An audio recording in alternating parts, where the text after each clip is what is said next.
Okay, so I'm an interdisciplinary artist, and currently I'm working as research and development fellow, research center called InGAME, based in Dundee. Yeah, and my slideshow is here finally.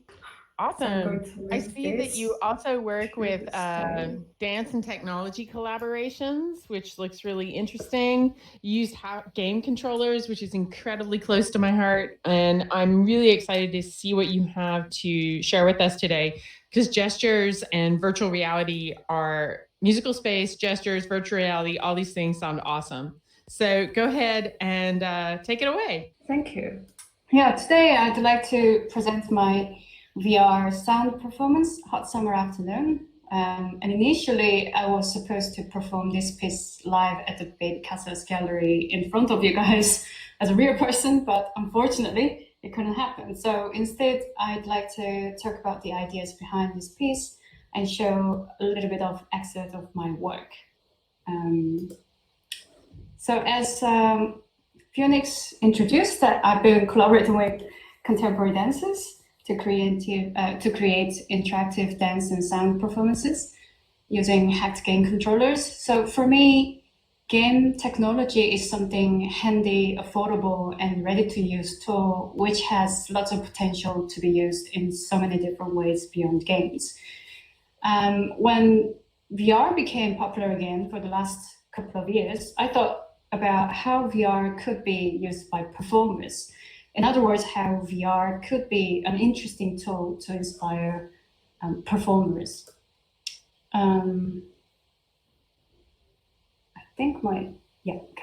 So there are dance performances filmed with 360-degree cameras, such as Nightball and many others. And Dust is a beautiful immersive VR piece I really like, which is created with particle systems, and the audience can watch from whichever perspectives. But however, in these works, the immersive experience is for viewers, not for the performers. Actually, the work I found very interesting was the VR dance improvisation from the same artist who created Dust. For this improv, a dancer was wearing a VR headset and looked at his or her body from an unusual perspective, which is the back of himself in this picture. And the dancer improvised while watching the virtual geometric shapes created between his limbs. And this work seemed to push the dancer to think beyond his comfort zone and offer new visual stimuli. Another work, again from the same artist, Camouflage, is a participatory dance installation for this work. And dance installation. And for this work, one of the participants wears a VR headset as if it's a blindfold and plays a game in VR. And the other participants are contributing to the game outside of VR. It looked like an interesting mixed reality work, but I found those handheld controllers somewhat limit more natural movement and immersion. And therefore, when Oculus Quest released the controller-free hand tracking feature last December, I thought it was a definitely interesting feature to be explored. In fact, when I first tried it, it was quite magical.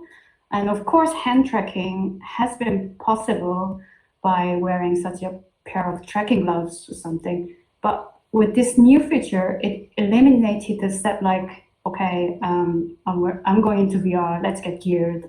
This kind of disembodying process from reality. And hand motion has been extensively explored in the field of digital music and new musical instrument design. However, this project is not to claim another mapping technique or attempt to define new musical body language, but instead the project focuses on the experience and investigates embodied musical experience in VR. John Croft writes that music is a domain of thought whose cognitive dimension lies in embodiment, revelation, or presentation. In fact, because of this nature of music, Croft rejected putting music in the domain of research. However, I believe that this nature should be explored in practice. And according to Michael Willer, the embodied creativity is a process of exploring already available conceptual spaces that is shaped in fundamental ways by the peculiar nature of non-neural bodily vectors. Therefore, the non-neural body is a part of the creative psychological machinery in performance. So apart from using the hand tracking feature and VR, I also wanted to investigate machine learning technology through this research. As well as the VR, it has been AI spring for the last decade, as we all know. So I was curious what this technology really is and how this technology could be used by an artist like me as a layman. I'm like totally had a zero knowledge in machine learning, but I decided to try it just to learn this new technology. So for me, the best way to learn this technology I mentioned is actually creating an artwork. So Hot Summer Afternoon was my learning process to learn those technologies. The theme of the piece is a post-holiday melancholia, the feeling of being the last person where everyone left the main holiday event. And the theme was a totally intuitive choice because I started writing this piece when I just came back from my holiday in Asia last winter, which was a luxurious times we all could have holiday. And I think I wanted to deny the Scottish weather just for a while. I love Scotland, by the way. And definitely the virtual space was my place to escape. And the position of game objects were mapped to sound parameters using machine learning models. And machine learning was actually a very handy tool to map the position of the 24 trackable finger bones from the Oculus SDK in terms of managing the large amount of input and output data. So the piece is divided into two scenes. In scene one, a classifier machine learning model was used to detect my hand gestures of drawing three different shapes and in turn to span game objects. And in scene two, a continuous machine learning model was used to map my finger positions to position a game object, which in turn manipulated sound parameters. And the open source application Wakinator was used to train my hand gestures, and MaxMSB for interactive sound composition. And this is an OSC communication flow between different software I use.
So to conclude this presentation, here is my next plans.